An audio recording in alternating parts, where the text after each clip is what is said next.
Sims Walker, knocked down. Oh my God! Davis is going running all the way back. Auburn's going to win the football game. In trouble. He's going to be sacked. No, gets away. He runs, gets away again, goes to the 40, gets away again. Jackson takes it himself. Look at him dart back and forth. Oh! He broke his ankles. I have never seen this before in my life. Still looking. Firing. Near corner. It's caught. Denver. Unbelievable. And welcome to the fourth down fiasco. Hello and welcome to another episode of the Fourth Down Fiasco, your go-to podcast for all things football, brought to you by BetStamp. BetStamp is the sportsbookie of all sportsbookies because they got everything in one place for you. You can check them out at signupexpert.com/fiasco. Place a $10 bet. Let us know how it goes. If you win something, we'll take credit. If you lose something, we are not legally liable for anything. But with me today are my co-hosts and contributors, the man who is hopefully going to be the ELF Fantasy Champion of the ELF. Yeah, that was redundant. Danny Weber. Oh, you didn't get it. We're going to ignore that statement. And the man who works too many hours, Tanner Vinsky. Say hello to the people for me, fellas. Hello, hello. Hello. Thanks for rubbing that in my face, but it's fine. My bad, Daniel. And also with us today is a very special guest, friend of the pod, a man who's already been here several times. Really needs no other introduction except for the fact that he has been shadow banned from sports betting in the ELF. Mr. Alex Malchow, how are you, my friend? I'm doing great. I'm very happy to be back with my favorite ELF podcast. Let's go, FTF boys. Woo woo, love that. And Alex, he went through our link, signupexpert.com/fiasco. He placed more than a $10 bet with Bet365, and now he can only place $2 bets for the foreseeable future. Yeah, it's lonely at the top. That's all I got to say. Yeah, man, I wish I had your kind of luck. We can't even bet on ELF here. We can't even have the privilege of being shadow banned. But gentlemen, week 14 has come to a close. The ELF season, the regular season, is over. But now we got playoffs. What stuck out to y'all from week 14? Madrid showed up. Oh, yes. Yes, they did. Yeah, not much to say. I mean, there were only, couple games this week that kind of really mattered. We had the Madrid-Frankfurt game, Vienna-Paris. Which is nice. I would say a decent amount of these games mattered because even some of them, the Nordic Storm losing to Rhine is ultimately why they aren't the 1 seed, So there was some pretty good stakes here this past week. Well, everything got a lot less interesting on the Sunday slate with Paris losing in Vienna. If Paris had beat Vienna, a lot of seeds would have been up for grabs on Sunday. So it kind of calmed down Sunday a bit, but this was definitely one of my favorite weekends overall this season. That Saturday night game in Vienna, Jalen Henderson playing with one eye, basically absolutely instant classic for me. One of the best games I've seen in the ELF. One eye handy brother. That's flu game Jordan, what if Halliburton, all of that. Paul Pierce shit in his pants game. I mean, he's put up points before he had it, where he shit his pants, man. It was crazy. Why not remember Lamar Jackson shitting his pants game? That one too. Yeah, also electric. Yeah. Yeah. Oh man, I just was not prepared for that. But okay, trying to rein it back in. Even some of the games that, as far as seeding is concerned, still didn't matter all that much. We still had a lot of fun this past week with week 14. There was just a lot of really good football that was played overall. That Hamburg-Berlin game was a lot of fun. Madrid-Frankfurt, obviously Nordic and Rhine, that is the budding rivalry of the ELF. Just a good time in week 14. Yeah. How do you guys feel about Vienna's defense after watching them against Paris, giving up over 6 yards of play? It didn't seem like they could stop anything until overtime started, but... Brother, y'all might be fraudulent. Vienna, yeah, two things concern me, like the run defense for sure. I think their secondary is pretty strong. Run defense needs some help, and the kicking game like keeps being an issue. And now it's the postseason, and they still haven't figured it out. So, as a Viking supporter, like, yeah, not loving it. Yeah. As a certified Vikings hater, mainly just because I'm a certified Danny Weber hater, I think it's a glorious, glorious thing. What's crazy is the Vikings, just to look at the kicking situation. So they have Daniel Tasic, who's been like their guy, kind of hit and miss, right? Then they signed these two guys that were like pro soccer players, right? You think, oh, these guys can kick. Well, we haven't even seen them. Maybe they do the kickoff, right? This Hurts guy does the kickoffs. But, Major does it or whatever his name is. Right. He was like an Austrian national team player. He's like 40, but he's not kicking at all. So anyway, it's just been a mess. Yeah, we've complained about it since we started covering this league about how the kicking is just so crap in this league. It's like, how out of the entire country, you're telling me you can't find a single guy to kick a ball through a field goal? It's kind of ironic because, like, I don't worry about Vienna's kicking situation because everybody's kicking situation sucks, right? Like, that's not going to be the difference in a game is if their kicker's not making the kicks, because if they go against Madrid, we've seen Madrid's kicker not make kicks pretty consistently. We've seen all these teams have that struggle. So I think, if they're having kicking woes, I mean, as long as the other team's kicker is doing the same, they'll be fine. It's just the rushing defense is going to be real scary in the playoffs because a lot of these teams run the rock, Against the lesser competition in the league, you don't see that very consistently unless you're, Throat Swap should run the ball, but they don't. But the other rosters don't really run the ball as much. But, I mean, when you go into the playoffs and you got to play Munich can run it down your throat. Stuttgart can run it down your throat if they want. Madrid with Selig can run it down your throat. Like, that's a lot of scary rosters to face. Yeah. I think the playoffs are going to be phenomenal. Like, we got a glimpse of it in week 14, but seeing all these teams play again, it's going to be wonderful. Oh, yeah. I think that this is going to be a better playoffs than last year, and last year's was awesome. I really wish Rosloth could have pulled off the upset or kept the lead, like somehow played spoiler with Munich, but then DJ Irons decided to get ejected. DJ going DJ, bro. I love DJ, bro. I don't care what anyone else has. I love DJ so much. He is so much fun. I wish he'd come back. Yeah. Is he not going to come back? No. Is he just not going to come back to Vroslav, or is he just not going to come back, period? I don't know. He posted a picture saying like one last ride or something like that. So I don't know if I hoped for him going anywhere. Because I was hoping that it would just be Vroslav. I feel like if you gave him a better team than Vroslav, I'm not saying he'd be MVP conversation, but I'm saying we would have a Jameis Winston level just all-star campaign. It would be crazy. It would just be ridiculous, the things you would see. I love that you can compare it to Jameis Winston. Out of any quarterback, it's Jameis Winston. They're just two silly guys, bro. I mean, it was crazy. They were down 20 points. He runs for first down and flexes on the guy and gets ejected. Like, the game was over. Like, yeah.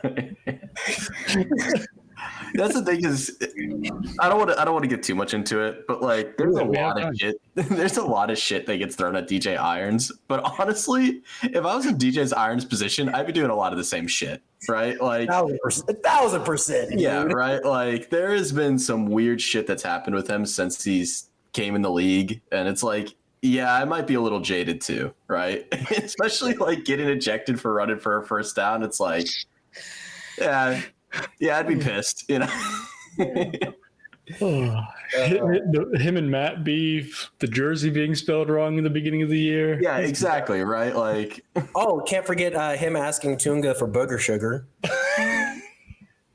That was an ultimate. Honestly, give him the MVP just for that one, please. We just need like a recap episode of all this shit that went down.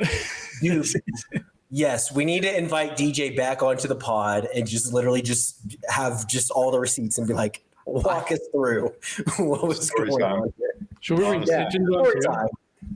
What about, we could have Tanner and Kitchens go at it. Yeah. Why are you a certified Kitchens hater, Tanner? I wouldn't say like a hater. I thought there's a lot of things that Kitchens consistently does that's very bizarre, right?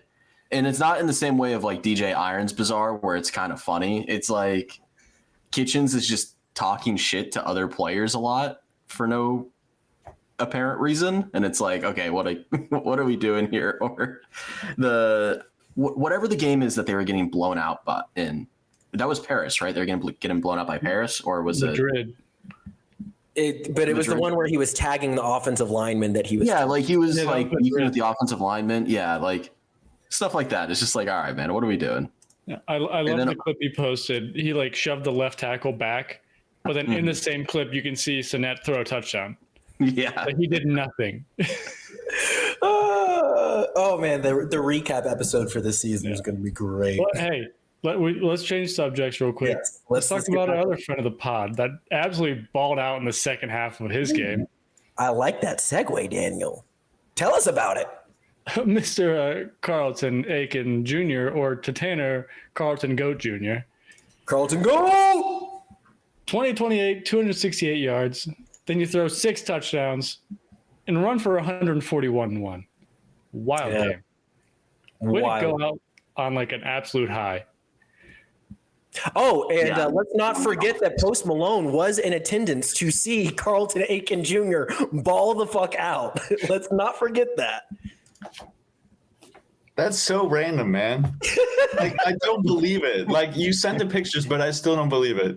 Yeah, like what the fuck was he doing in Berlin? Dude, I don't know, but he was. Was he on tour?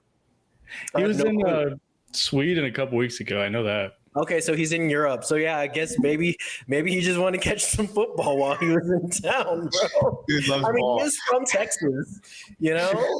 That is a Dallas boy right there. He wanted to watch some ball, bro. He probably got invited and he thought it was a soccer game and showed up and saw football. He's like, what the hell? Yeah, that shit probably happened. Oh man, but yeah, Carlton Aiken balls out in front of Post Malone. And yeah, great way to ride off into the sunset. 7 total touchdowns. I mean, just did stupid shit out there. It was great.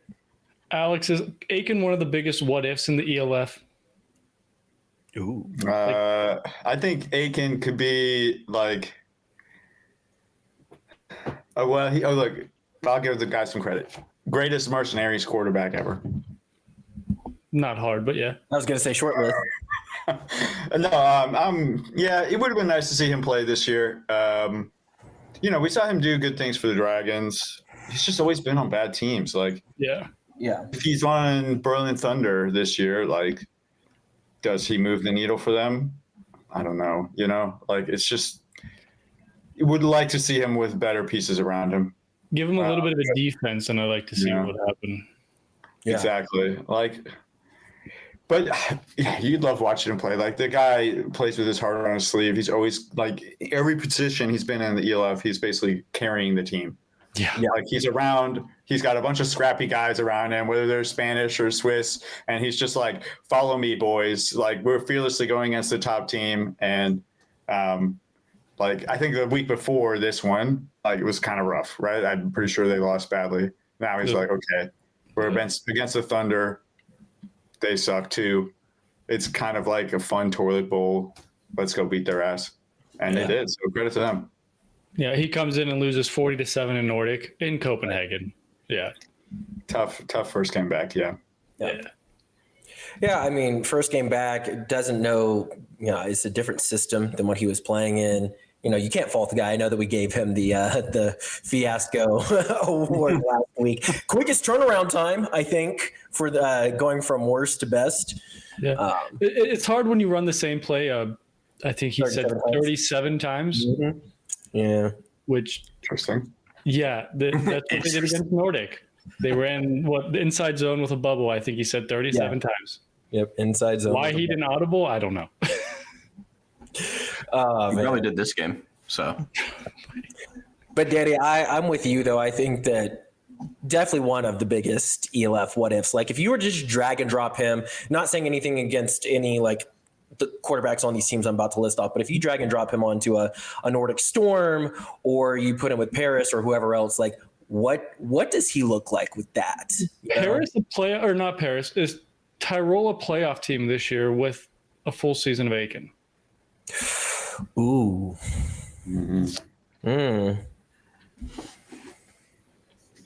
It just I need to have an argument.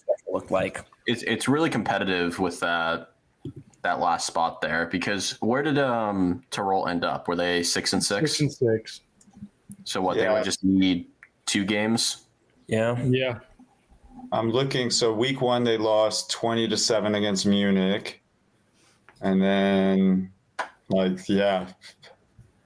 then they lost to Munich again by 7 points. And the one later in that year, like they were pretty close, you know. Yeah, they lost to Rhein Fire. That was and Madrid. And Vienna by at the end. Points. Yeah. I'm gonna go with no, just because of how brutal that schedule is. Tough schedule. Yeah.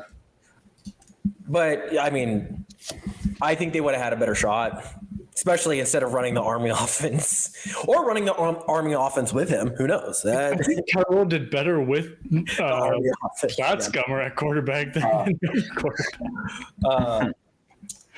Carlton Aiken Jr. gets the Big Dog of the Week award. We have 2 others. So who is our unsung hero, Daniel? Tanner was the one that picked him. Go for it, Tanner.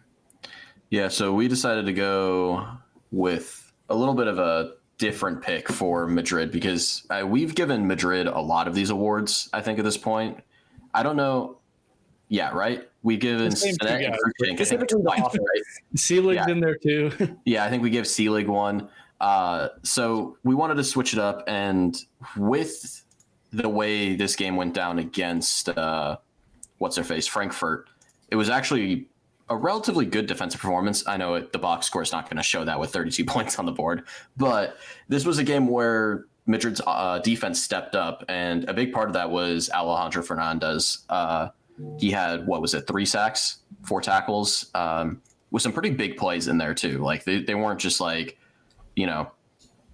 get down, the game's already over, we're getting pressure on the QB, they're just trying to do whatever. I mean, these were big game-changing sacks that Fernandez was able to put up. So a lot of the talk that comes out of the Madrid game is going to be, Sinet throwing for another 6 touchdowns, Sealig having over 100 all-purpose yards, Cruikshank being unstoppable. But I think we got to shout out a little bit of Madrid's defense, especially for the turnaround they've had, because at the beginning of the season, we were saying that this defense was arguably the worst in the league, even like compared to some of the bottom tier teams, and they've really turned it around second half of the season.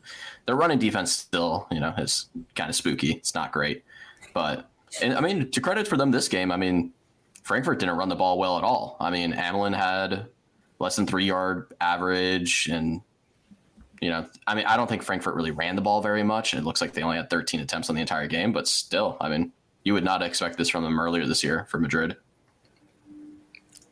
Defense stepped up when they needed to. I still think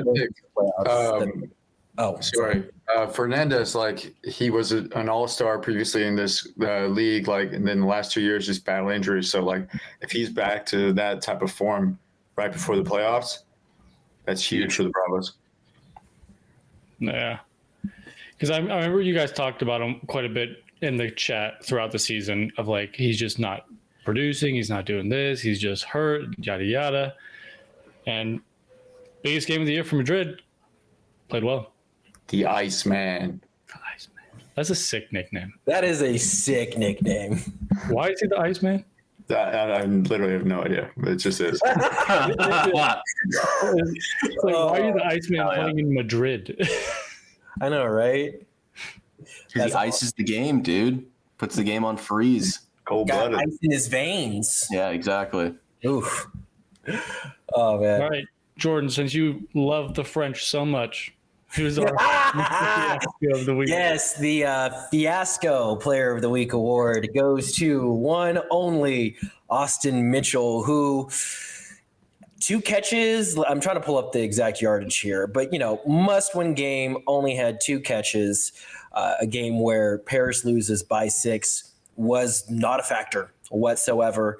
Where'd you go? 2 catches, 32 yards. Yep. And this, sure, you probably could have said like Pullman from the Enthroners, who had 3 interceptions. I get it, but we were trying to switch it up a little bit this week again, and this game mattered. This, Paris wins, then things get real spicy, but unfortunately they missed the playoffs, and he, at least on the offensive side of the ball, was the weakest link. So I don't want to be rude to the Enthroners, but it's like we can only give them the award so many times. Oh, and one of Austin Mitchell's catches was for 30 yards. So his other catch was what, for 2 yards? Yeah, he also had a run that actually went backwards as well. Just not a factor this game. Sad way to end the season. I hope he's back, though, because I loved watching him. He's been great, but definitely was not definitely disappeared this game for sure. Alex, take on that? Yeah. Well, I mean, look, who do you pick for Fiasco Player of the Week? I guess you got to pick somebody, right? Yeah. But his quarterback had one eye. Like, it's gonna be tough to get the ball going through the air when your quarterback can't see. Like, he had 2 quarters with 2 eyes, or 2 3/4 of a quarter with 2 eyes. Okay, right. Anyway, yeah, I think it's tough. Mitchell, like, I think we've wanted a little more from him this season as a whole, so I kind of get it. But yeah, we'll see what Paris does. I just checked Instagram. Luke Del Rio, the OC, has kind of made like a goodbye post, pretty much saying he's not going to be back. So what does that mean for Jack Del Rio? Probably the same, I would guess. Yeah. Also imagine it's hard to get these guys to come back. Like, you could sell them on one summer in Paris, right? But not 2, maybe. Well, yeah. Anyway, I'm sure they have lots of opportunities, So yeah, we'll see what that offense looks like in Paris next year. Is Jalen back? Are the Del Rio's back? But yeah, we'll see. Hopefully Mitchell's back and can kind of turn it up from 2024, where he was like one of the best in the league. Yeah. When our first year covering the league, he was great. This year, he's just kind of been there. Seems like Henderson's just been prioritizing the other guys. Which, I mean, if it works, it works. Yeah, I was going to say, Alex, while you were mentioning, Henderson only having one eye. I mean, I'm going to butcher his name here, but Tikadam still had 113 yards. So. True. Now, of course, which side of the field is he on? Is he on the side of the field with one eye? Yeah, good point. So I'm not going to speculate like that. But I hope Henderson. I was thinking about this game, and when Hugo Tekkenham came in at QB and threw the pick 6, like that changed literally the whole game, like right before half. Like if Henderson doesn't get hurt, maybe it's a different outcome. Yeah, that's true. The pick 6 did get called back. Did they score on that drive? The pick 6 got called back? Yeah. What? There was a holding or something. I thought it got called back. Did they pick the flag up? Semantics. No, apparently they didn't get called back. Exactly. Oh God, should we have made Tikadam the Fiasco Player of the Week? No. Oh, you had a great game receiving. He had a great game receiving. Yeah. But when you lose a game by 6 points, throwing a pick 6 does hurt. It's not really his fault, though, because it's out of his job description. Yeah. No, but that was really one of my favorite games, like, of the ELF season. Like, Henderson scores a 2-point. They go for 2 to go up 8. Like, that takes fucking balls. They do that. I thought they were going to win after that. I was like, oh, this is over. Yeah. Exactly. Then MVP gets the ball. He gets sacked right away. But it doesn't matter, man. Like, 3 touchdowns, as you say, Jordan, every episode, Wait Lamar. Yeah. And then 4th and goal, he scores another touchdown, like in overtime. Crazy game. So much fun. To go off that the Paris 2-point conversion, as soon as I saw them line up how they did, they've ran that play like 4 times before, and I was like, oh my God, they're going to do it again. And the exact same thing happened. Henderson right up the middle untouched. I was like, "Ow! Do you keep running the same play? You're getting the same thing over and over again." If it ain't broke, don't fix it. No, brother. I know. I was like, "How does no one on Vienna see that?" Like, but Danny, maybe you should coach next year. Sign me up. But then I would really cheer against the Vikings every game. Bro, I will hater just on the other side of the field. Whatever team you're playing, even if it's the Enthroners, I'll be out there. You just be like behind me, like you'd be like the guy from Happy Gilmore. You just be like behind me, like jackass. Yes. Yeah, that brought up memories. Yes, I will be him. But I was talking to Ben after the game, and he calls his own 2-minute drills. I didn't know that. Good for him. Yeah. He's As like, I was cooking. He's like, after the game, my brain was on fire. He's like, I was just kind of blacked out. He's like, I was just going. Sure. Yeah. When you have that much adrenaline pumping, dude, like you just. Yeah. But I did not like that little go ball on 2nd and 10 or 1st and 10 or whatever to start one of the top first plays of the 2-minute drive as well. That who dropped it? Was it Yannick that dropped it? And then Beer Bomber was also right there. It was literally just like a 4-vert call almost. Mm-hmm. And I was like, I don't know why they did that, but it is what it is. I don't remember specifically who dropped it, Daniel. I'm sorry. Come on. I expected Alex to know. True. Yeah. If anyone else on this pod would know, it'd be Alex. I don't remember. Sorry. I want to say Meyer. And then he made up for it. Caught a seam ball. Yeah. Later that drive. Yeah. Sounds about right. Well, Alex said that this was your one of your favorite games of the season. Let's, if I can, segue us into the playoff picture, where one of these 4 games will also probably be one of the best ones of the season. Starting off, Madrid Bravos at Stuttgart Surge. We'll go with Tanner on this one since this involves your team. Who's winning? What's the like?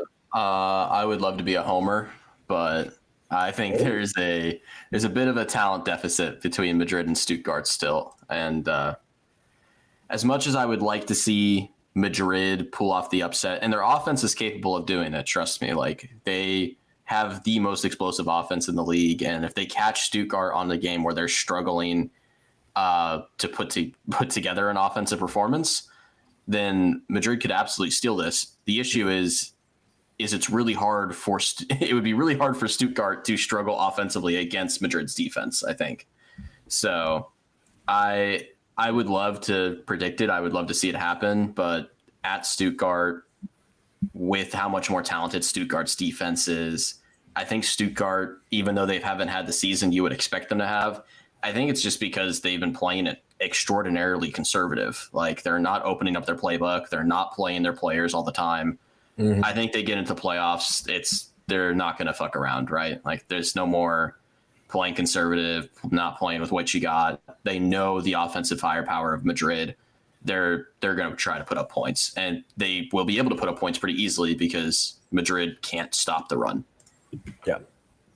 Yeah, I mean, we saw it all season with games where Riley would sit out and or I'm trying to remember which it was the first time that they played Munich. They jumped up on them big and then they really retracted their offense, and you just see that a lot with a lot of teams that they play. It's like first half they put up all the points that they can, and then they just they're going to just coast to the finish line. And I'm with you. I think.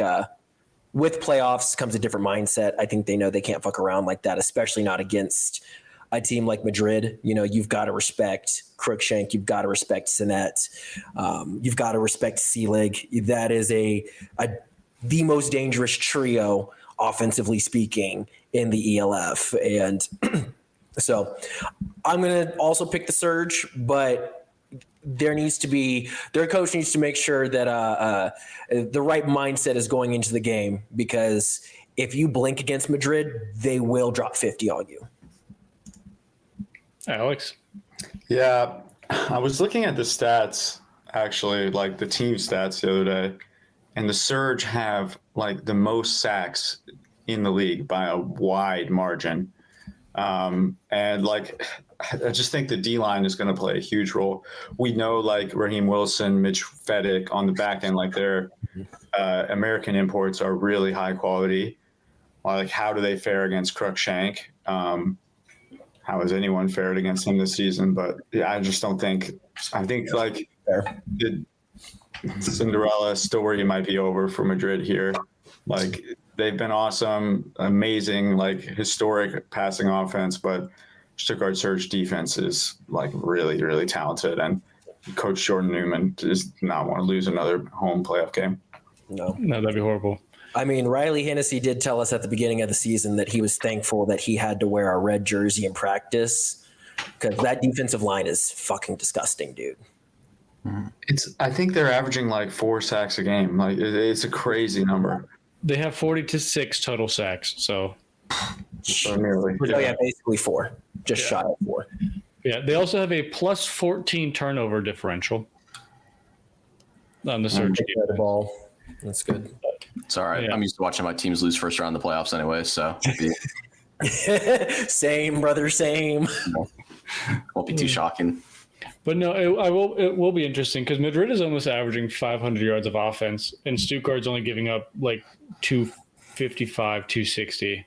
Or The movable object, unstoppable force. You know. Yeah. Mm-hmm. Okay, I'm going to say this though. I think Madrid, if they start off hot, could catch Surge. I'm looking at the Surge schedule. They haven't played anybody since July. Yeah. And Hennessy's he's probably played like 2 full games this whole year. Yeah. The last 3 games, at Enthroners, at Cologne, versus Hamburg. Come on, man. Cupcake schedule. They haven't played anybody in a while. Yeah. Yeah. No, I mean, they could be complacent. You know, you never know. I mean, that's the thing is whenever you get into sports analysts, you have to remember at the end of the day, these are all humans, right? And if you have a really easy month at work, you know, you're going to sit there, get complacent. Then when shit hits the fan, all of a sudden you have a really bad week at work. So, I mean, it could happen, you know, in a team sport too. It's like, well, we've had 3 of the easiest, like 4 to 5 teams in ELF back to back. We've been crushing them. Madrid, you know, yeah, they're a lot better, but you know, we've been making it work. If they show some complacency, then yeah, I mean, they're not going to have a good time.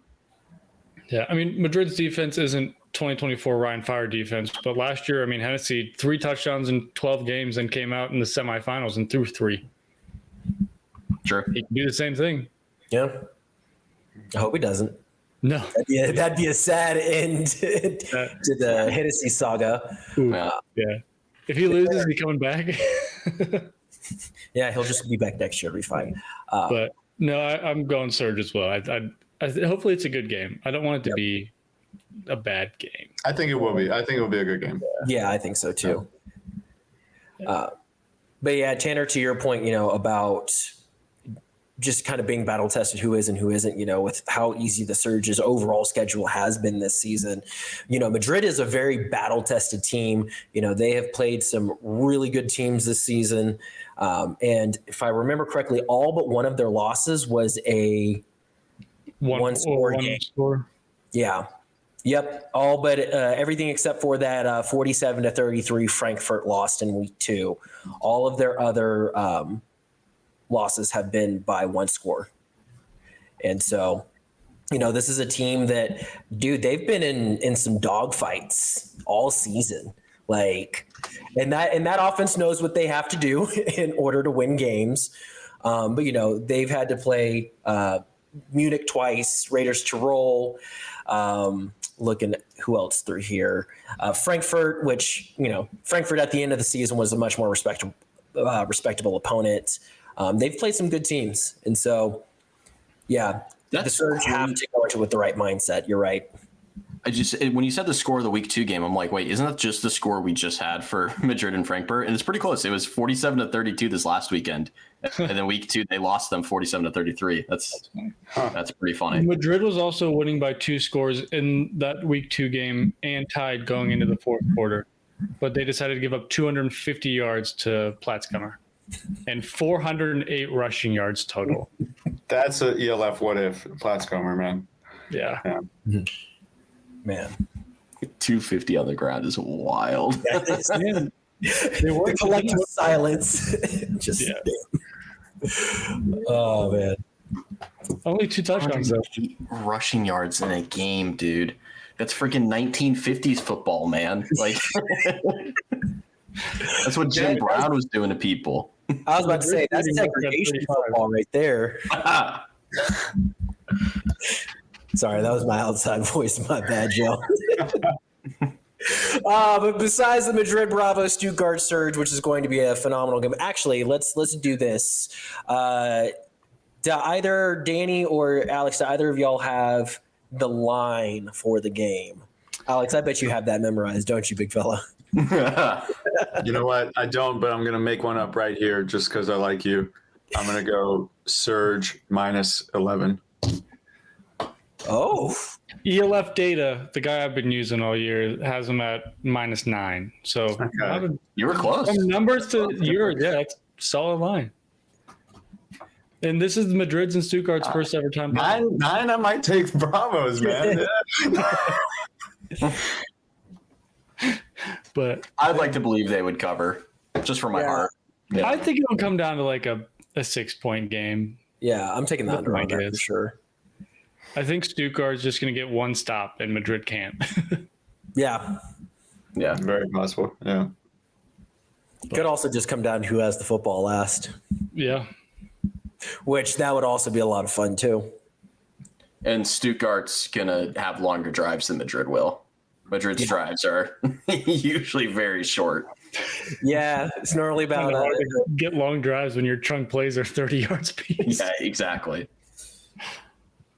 But Sunday, this is where we're all going to differ, at least probably half of us. Yeah. Ryan Fire going back to Copenhagen, up north, to face the newcomers Nordic Storm. For the 3rd time this year, 2nd time in 2 weeks. So you got to decide the series. Tanner, I know your answer, but start us off. Yeah, no, I'm going with the Rhine. The thing is I've been riding the Rhine Fire all year, and it has paid off in certain situations, and it has also made me look like a fucking idiot in others. So I'm just gonna keep doing it, right? Like, there's no reason to give up. And I've also been banging the Nordics overrated drum quite a bit as well, even though like Jadrian Clark is probably the best quarterback in the ELF. I don't know if I have to say probably. He is. I would say. It's just with how much he's done over the past his entire tenure in the league, right? Mm-hmm. And I know this is a good roster. I know the Storm have it, but there's just a history to the Rhine Fire. Like, I feel like they have the championship caliber organization around them. And I love that defense. And they caught Jadrian Clark off guard last week. And, well, I mean, they didn't really actually catch him that off guard. He still had a pretty good game. But I feel like they're going to have a really good game plan going into this week. And I know when you have a relatively stable game, you take, okay, who's at home? But I don't know. I just smell the upset, right? I feel it coming. And I had a preseason prediction that Ryan would make it further in the playoffs than Nordic. And I'm so glad this is the first matchup because we can determine it right here. I have to wait till 2nd or 3rd round of the playoffs. Yeah. Alex? Yeah, really interesting matchup, especially. I really agree with Tanner. Like, the Rhine Fire defense looked really good last week, really impressed me. Really differing styles, right? Like, the Storm are going to play with 5 wide. They don't really run the ball that well. They don't have, like, kicking game. Rhine Fire, like, have a decent kicking game. They run the ball, totally relying on their defense. So it's kind of like contrast in style. I think that defense is going to travel to Copenhagen and they're going to get the win. I think Rhine Fire are going to win this game in kind of this Storm. Like, I don't know, man. Like, I'm not sold. Rhine Fire, like, a team is still made of homegrowns. Yes, the American imports are important, but the Rhine Fire still have the core of the best German homegrowns are still playing there. Like, that's going to show up. So I think they get the dub. Damn, look at this ball over up here. Look at that. That's crazy. This is why I brought him on today. Jordan? Dude, I'm so torn. Like, I've played this in my brain like a good 6 times while y'all have been talking. Just like, I could see it going either way. And that's before you answer, anyone have CFB 26 yet? I'll just upload the two teams. Let's just run through a couple simulations. Let's see what honestly, Daniel, that's good content. Let's do that. Let's see what you're doing there. But yeah, it's kind of this whole argument of, we've talked about it before on the pod when we talk about NFL stuff of like, you don't bet against the Kansas City Chiefs. You don't bet against Patrick Mahomes.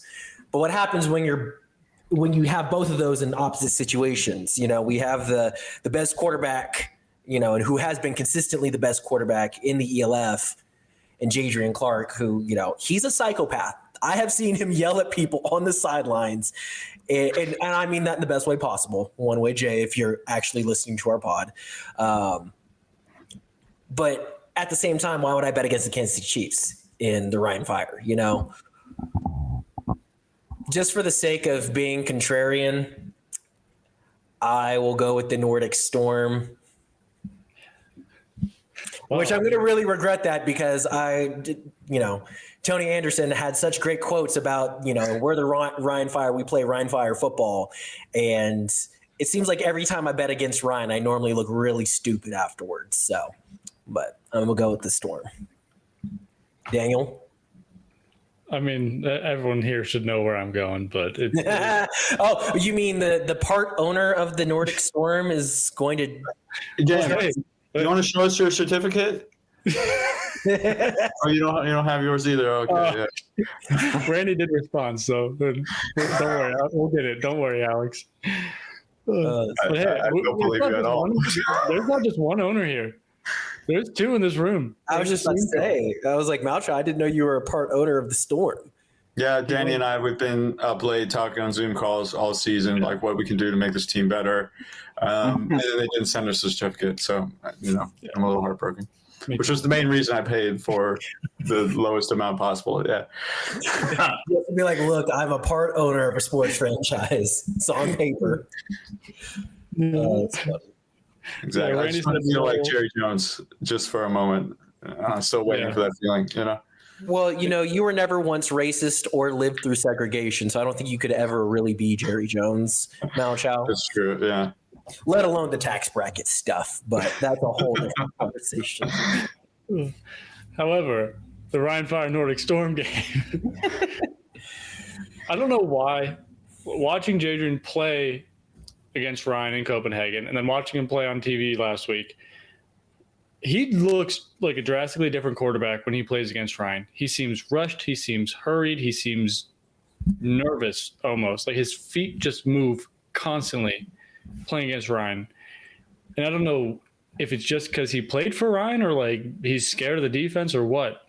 But it seems like he makes more dumb mistakes playing against Ryan these two games than I've seen him play or make in the last 2 years. But also, I don't know, Alex, was Kennedy Channing hurt last week? Why did he not play for Nordic? I don't know. And I don't care. Like, they don't run the ball well. No, whoever's back there, like, it's Clark. It's Clark or nothing. Yeah, like, Clark, no one, yeah. Yeah. But like, I don't even, like, I haven't seen, Salurat play, like, all year, and all of a sudden they just played him the entire game. It's like, did they not care about who was on the field? Like, I don't know. I miss Anton. Yeah. He's still there. He plays every once in a while. Yeah, I miss Anton. That's how a white man runs the football, y'all. Anton, Cole. ELF data does have this line at Ryan Fire -1. Oh, okay. Ah, really? Yeah. Favoring Ryan. Interesting. So I guess they just won, but still, yeah. Yeah, true. ball knowers. Ball knowers. I would love to see his methodology on that. Is there a way to? He's definitely just making that shit up.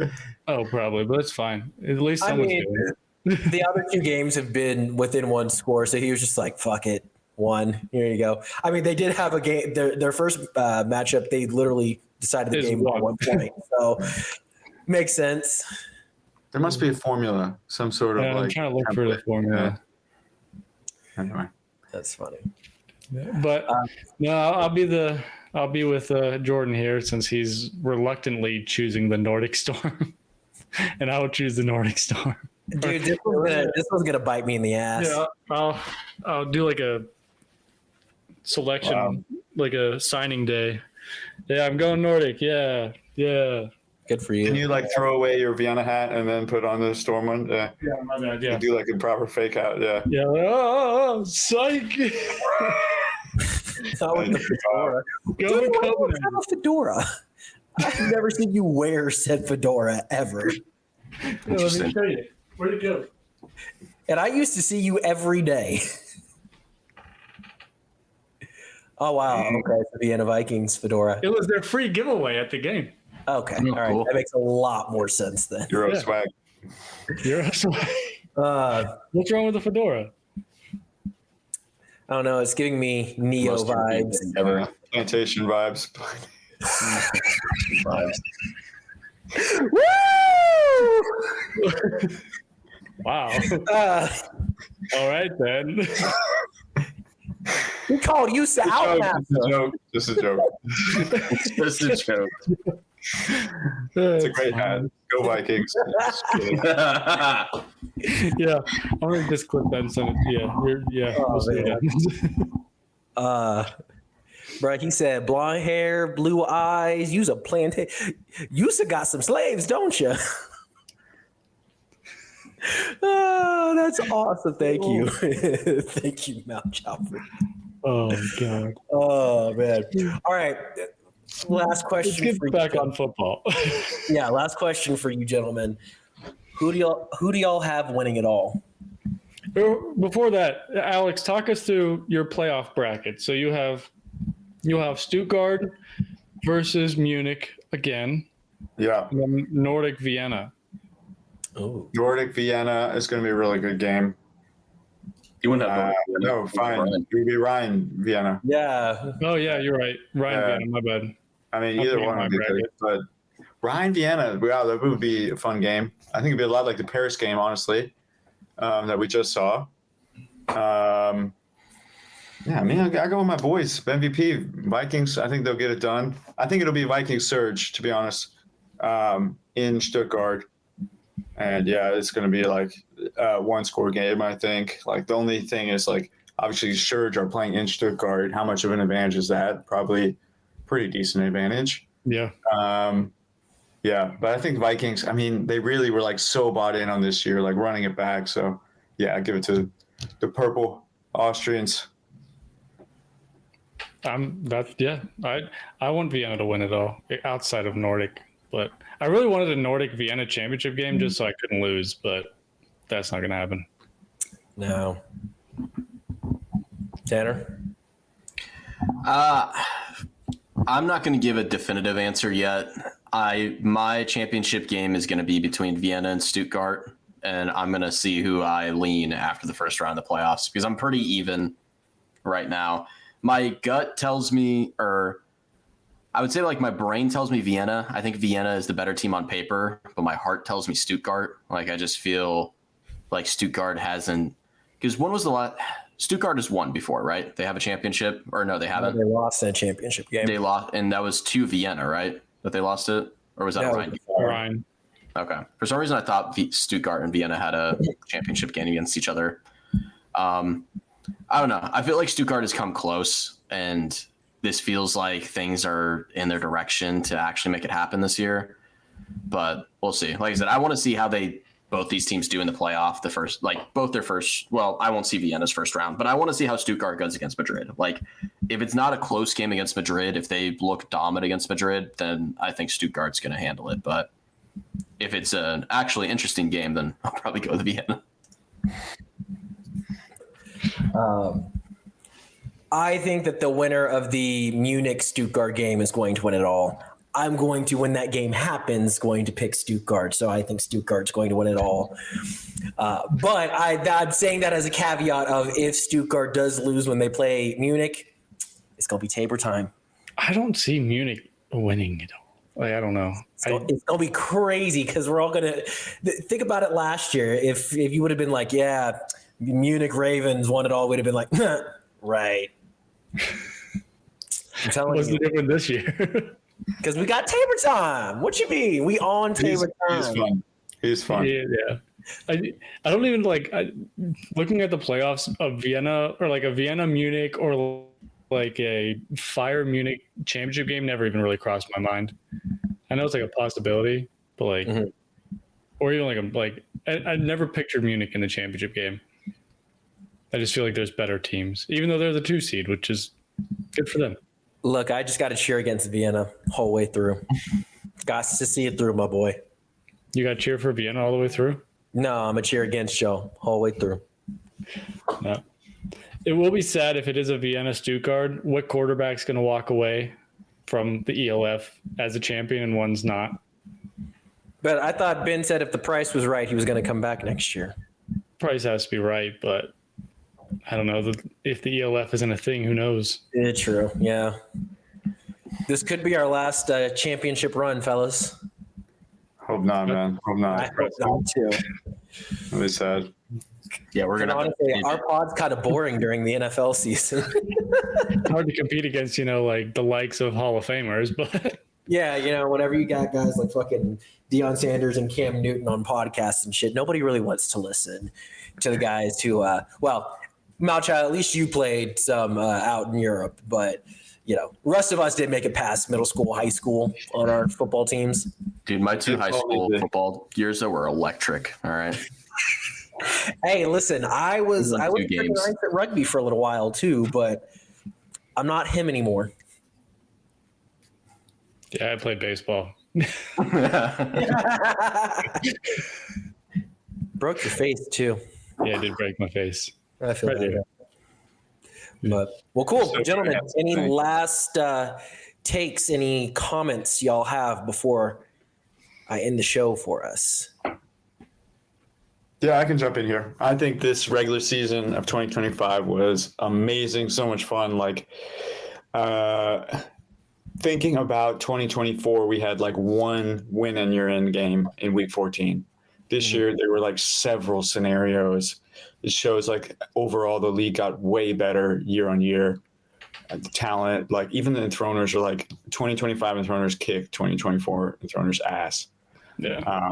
I just thankful for an awesome 14 weeks of football in the ELF. I know there were some like dog days for sure, but that's football. It's any league is like that, right? NBA, NFL, we all have that. It was just really, really awesome regular season. I'm kind of sad it's ending, but playoffs should be really fun. And Madrid 7-5 after going 1-11. Wild. Wait, Madrid going 7? Prague. Prague going 7-5 after going. Madrid made the playoffs last year, Chief. Yeah. My bad. I was staring at Prague and said Madrid. And then I was very confused. I love the collective confusion. Alex's face, bro. He was just like, "Are you dumb? Is you stupid or is you dumb?" Someone's having a stroke. Oh man, yeah, no, I agree with you, Malchow. It's been a fun season. It's overall been a better season than last season. We've had more close games, even with the bottom 3 teams being as bad as they were and being kind of like a Barcelona Dragons situation, but with 3 different teams. I would say that the middle teams got better. Almost the bottom, but not quite the bottom teams got a lot better, especially if you put Prague into that mix. We got a lot more parity this past season. And I think that that's what this league needs is more parity of just any given Saturday/Sunday. That's how it should be. And I think we got a lot more of that this season for sure.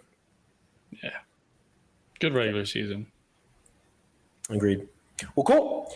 Thanks everybody for listening. This has been the 3 idiots over at the Fourth Down Fiasco and Alex Malchow, our special guest, saying so long. Take care. Peace. Hugs and kisses.